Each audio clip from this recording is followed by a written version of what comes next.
today's World Insight. China's contribution to the ABCs of the world's basic to advanced sciences, according to multi-awarded Chinese mathematician Shing-Tung Yau of Tsinghua University, who's the chairman of the International Congress of Basic Science. His thoughts on the next generation mathematicians and physicists and the rapid advance of artificial intelligence.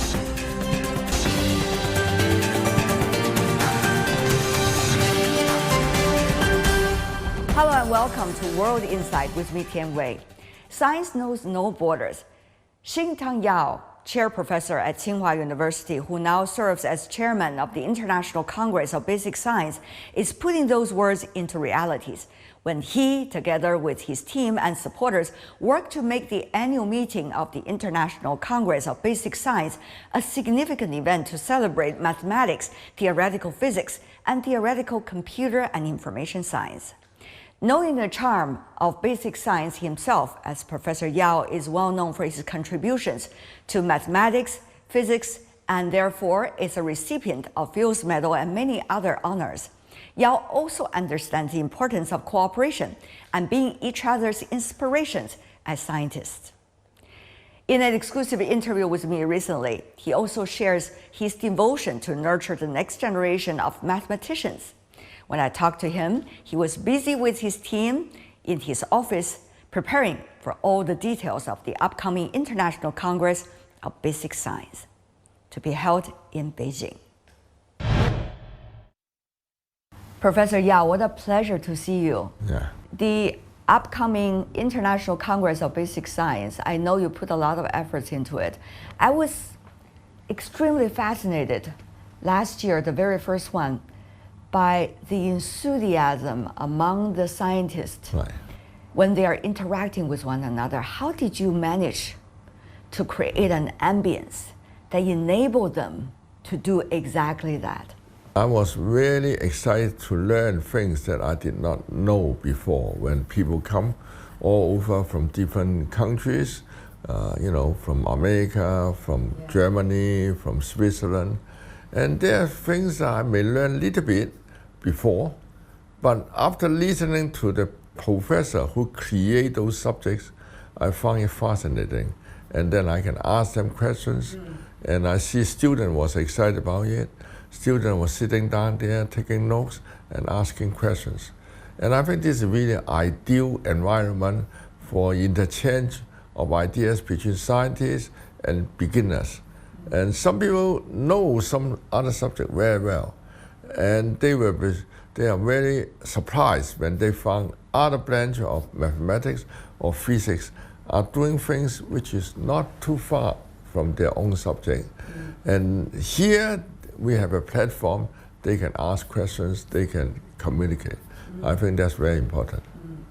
As a mathematician, yes, you have been recently very productive in bringing to the public some books in order to illustrate your understanding of the charm of mathematics, and also compare circumstances of research and innovation regarding mathematics. Well, mathematics is actually the foundation of modern science in every respect. In the old days, mostly in physics, theoretical physics, but nowadays in applied science, like artificial intelligence or many things related to computer, and even now into biology or into material science, mathematics are actually the basic of most of this modern development in science. One of my recent books is about gravity, where I make some contribution, and this is the work of Einstein, but actually many people ignore or did not realize that mathematicians play a very important role in Einstein's formulation of gravity. The Einstein equation was developed by consulting many mathematicians, all the way go to the 19th century, where Riemann proposed something called Riemannian geometry, and that was actually a basic for Einstein's gravity. And In the last 50 years, we saw a close collaboration between physicists and mathematicians. We benefit from each other extensively. For one thing, besides gravity, I work on string theory, where they use the manifold I create, which is called Calabi-Yau manifold. And to my surprise, when I work on this subject, it was purely for mathematical reasons, although it was inspired by general relativity, but majorly it's a work in mathematics. A great surprise to me, around 1984, after 8 years of my creation of those manifolds, the physicists found that important in the development of string theory. Now this is good, so I make some contribution in some way, but without the physicists, I don't think we can develop the theory so far. But now, after 40 years, it becomes a very important subject and across many different fields. One of the major reasons is that physicists actually contribute a tremendous ideas to these subjects. If mathematician was working on this subject alone, I don't think we can get that far. But for scientists to understand the others, yes, and be able to pick up the real essence and be able to smell it, and then follow the root, follow the smell, right? That is really a tremendous ability. Absolutely. Sometimes we work peacefully, sometimes we argue with each other.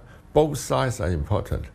I remember 30 years ago, a subject called meaner symmetry appeared in string theory, and they were able to predict something that mathematicians want to solve for a long time.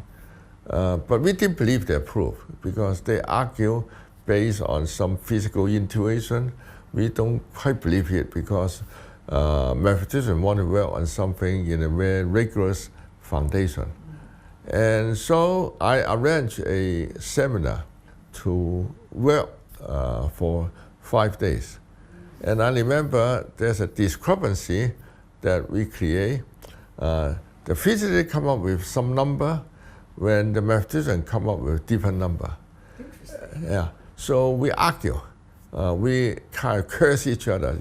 How can you say that? It's clearly you're wrong. I wish I were in the room. Oh, it was exciting, and I was in charge of both sides, so I had to calm down both sides.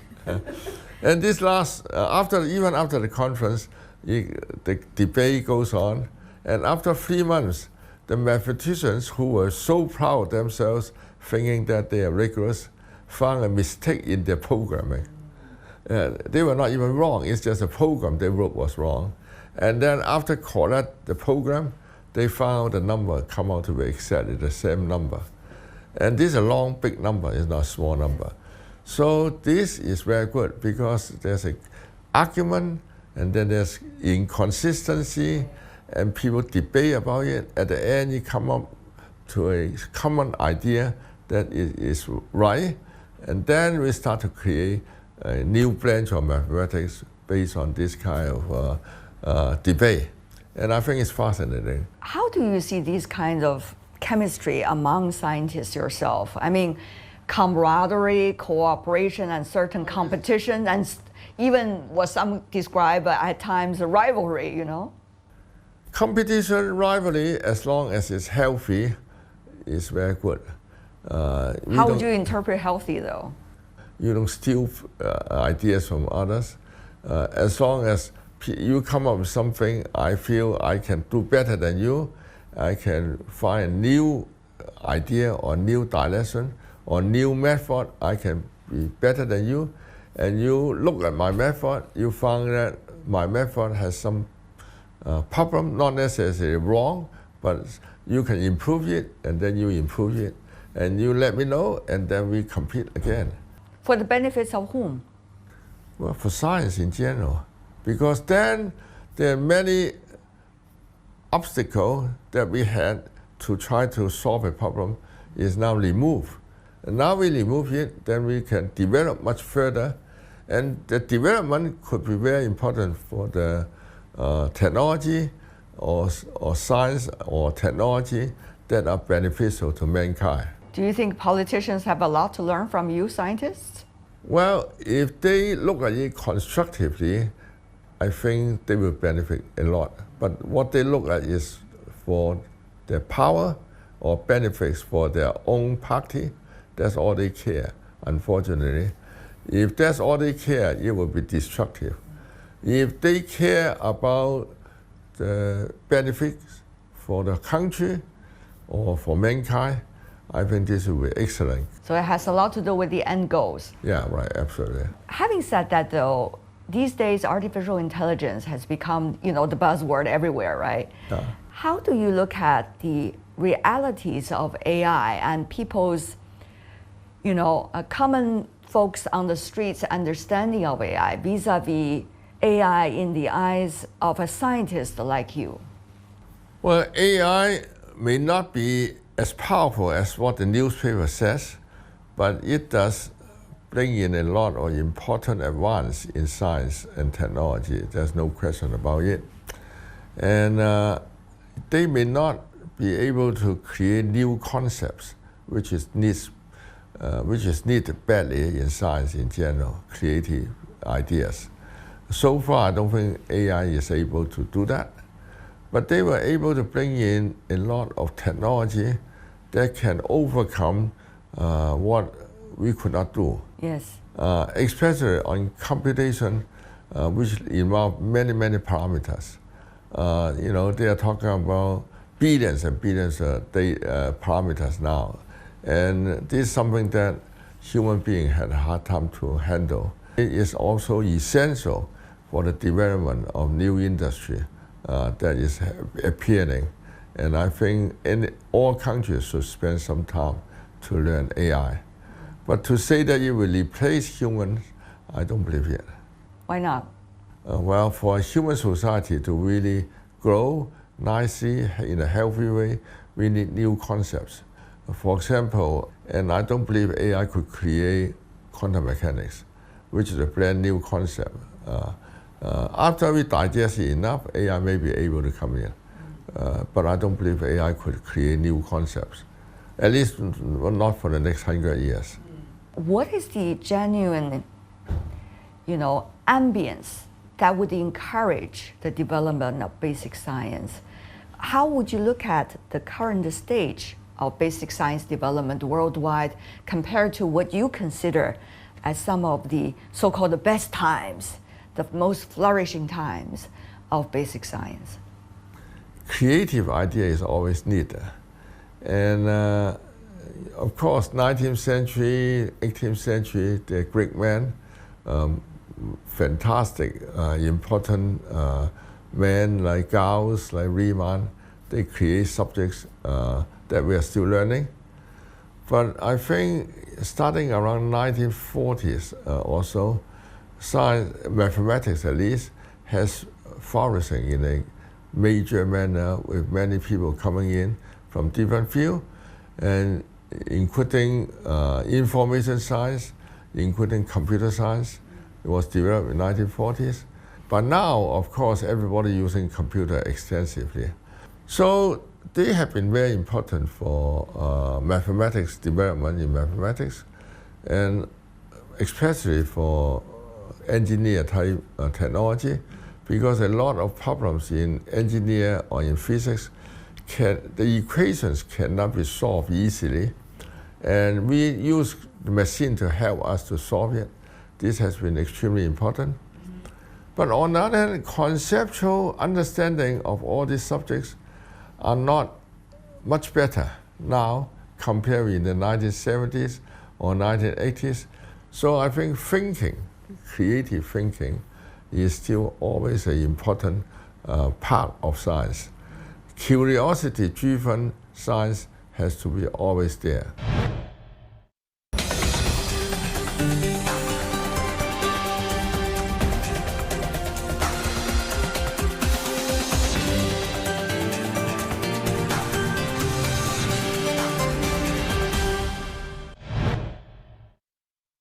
Professor Yau, you're a witness of history. I mean, you understood where China were even before the PRC was founded. You also understood how it was like at the very early stage of PRC leading up to later the Cold War. And also reform and opening up. After decades of reform and opening up, where China is and today's apparent competition amongst so-called the big powers of the world. So as a scientist going through all these waves of history, how do you look at, how questions and science development is being shaped today? I grew up in Hong Kong. My father was a professor. I grew up in poverty, and it was extremely painful to be able to learn because we don't have means to learn. We are poor, we don't have a library, and we struggle for a long, long time to learn what's going on in the world. I think it's very admirable to see all these scientists and engineers to be produced during this period of time in the 1950s, and they struggle, they learn, and they learn fast.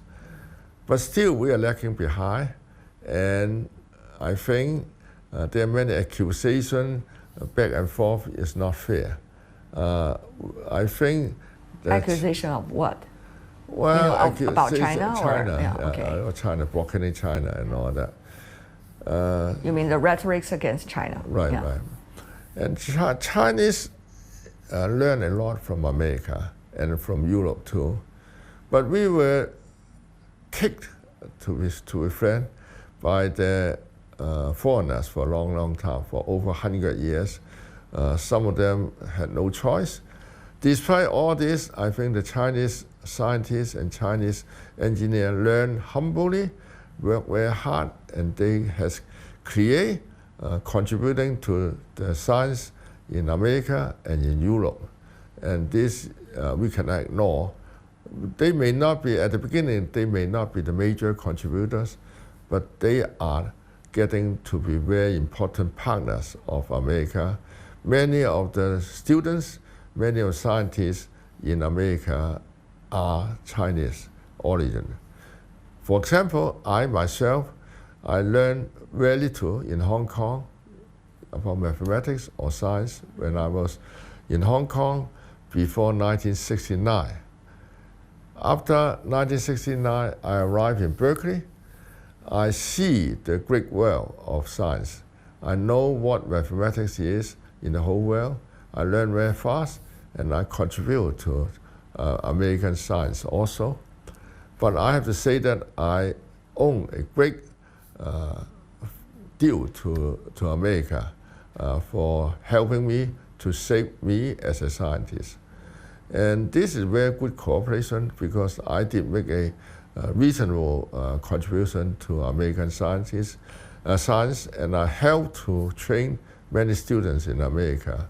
I've trained close to 70 PhD students in American universities, including Stanford, including Harvard, including other universities. So I think this cooperation has been very productive. And now you're in China, in Tsinghua University, also trying to contribute. Right, I'm also contributing to China. I feel good that I contribute to all these places because this is important for the peace of mankind and for the science for its own sake. Professor, I'm always curious, given your decades of research, how do you stay updated on the latest? Well, for example, when you are trying to organize this international congress on basic science, you have to know some of the forerunners in different fields and also try to create a chemistry in which they can interact together. That takes a lot of energy to understand the latest. Well, fortunately, I've been in the field for 50 years, and I work in both math and physics, and also some technology. And I know many of these people, and fortunately, people respect me. And so when I ask them opinions, they feel that I can be trusted, and so I would be able to get some of this very best mind to help, and they come, and they also feel that they can get something out of these conferences. So I think it's very important that when you do something, you have to make the participant to feel they gain something also, not in terms of money, but in terms of scientific establishment, scientific ideas. And I think this is the most important part. That's why I run all this conference, always has to emphasize on science and technology and also mathematics behind it. Right. Once they know they can learn something in that way, they are much more willing to come. There are many places, they run big conferences based on money. I offer you so much money, and they got tired of it. We work in science not because of money, we work on it because of our curiosity.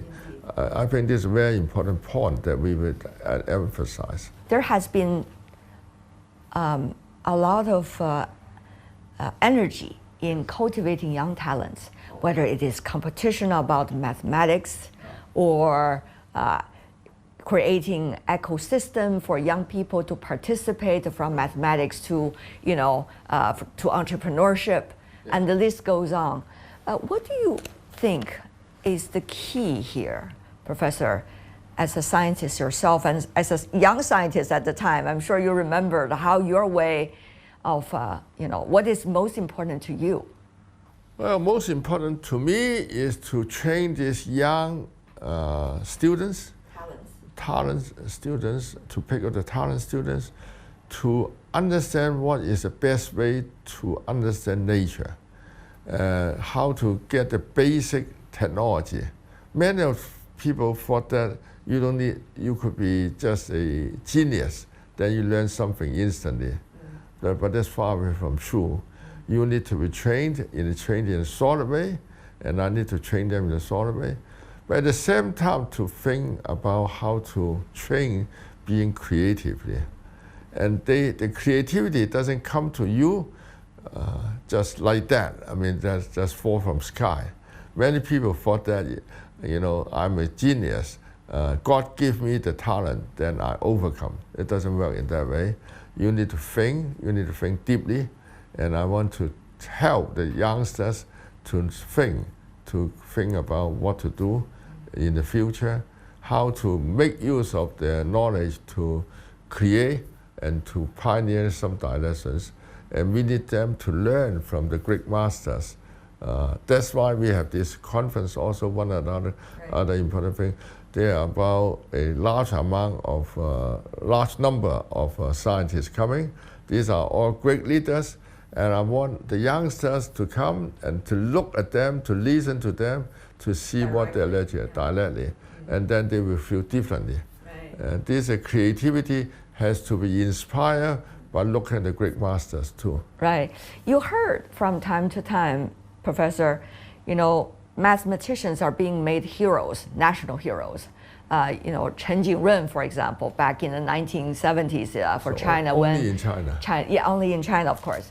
And then you also hear recently see different kinds of national competition for young talents, and some talents are being made the big names in the press, being hyped. Of course, there are different debates whether they're real talents or not. Just put those things aside. How do you see these kind of atmosphere? What is really, contributing? What it can really make a young talent a talent? Talking about national competition or even world competition, professional mathematician doesn't care about it at all, because it's far away from relevant. If I can give you a problem and you solve it, clearly I'm much better than you. So, because I can give you the problem, right? Yeah, right. So all this competition, the problems are given by a group of mathematicians. This group of mathematicians is in charge of you, not the other way around. So this is only a mean to help the students to learn. It's never to be the ultimate goal. But it's easier to talk about the winners, because the news media can pinpoint who is the winner, who is what. So this doesn't make sense for professional mathematicians. We have some goal to understand nature, what kind of creation, what kind of obstacle we remove. All these are the important criteria. Not solving some well-known problem that we know already. So the competition is just very, very beginning. Right. Just like a baby start to be able to crawl around, Right. and not the same as creating a new subject. Right. Professor Yau, always a pleasure. Thank you so much for sharing your time. Okay, no problem. Thank you. Thank you. That's my latest exclusive interview with Shing-Tung Yau, professor from Tsinghua University, who's also the chair of the International Congress of Basic Science. That's all the time we have for today. If you'd like to know more, search World Insight or check out our YouTube channel. Follow us on X and Facebook. I'm Tian Wei on behalf of my team. Thanks for being with us. Bye for now.